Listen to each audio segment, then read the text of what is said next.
ছোট পর্দার এই সময়ের অন্যতম জনপ্রিয় অভিনেত্রী সাদিয়া আয়মান টিভি নাটকে বিভিন্ন ধরনের চরিত্রে সাবলীল অভিনয় করে অল্প সময়ে দর্শকের পছন্দের তালিকায় চলে এসেছেন এই তারকা। তবে নাটকের জনপ্রিয়তা পেলেও সাদিয়ার অভিনয় শুরু হয় সিনেমার মাধ্যমে।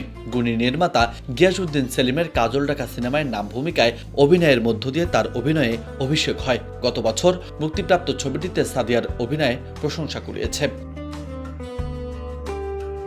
তবে নতুন খবর হলো এই তারকাকে দেখা যাবে নতুন আরেকটি ছবিতে, যা কোরবানির ঈদে মুক্তি দেওয়ার পরিকল্পনা করা হয়েছে। সাদিয়া নিজেই এ তথ্য জানিয়েছে বার্তা 24কে।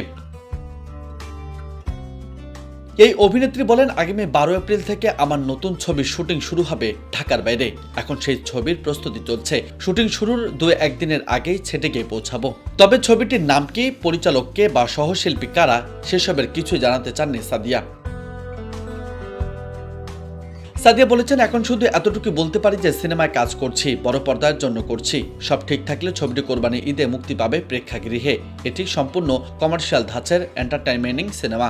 পরিবার নিয়ে দেখার মতো গল্প নিয়ে নির্মিত হচ্ছে এটি। এসব তথ্য থেকে মনে হতে পারে, তাহলে কি সাদিয়া আয়মান কোরবানি ঈদে মুক্তির জন্য নির্মিতব্য দেশের শীর্ষ নায়ক শাকিব খানের সিনেমা তাণ্ডবে অভিনয় করছেন? প্রশ্নটি করা হয় সাদিয়ার কাছেও। তিনি এতটুকু নিশ্চিত করেন যে তাণ্ডবে তিনি এ অভিনয় করছেন না।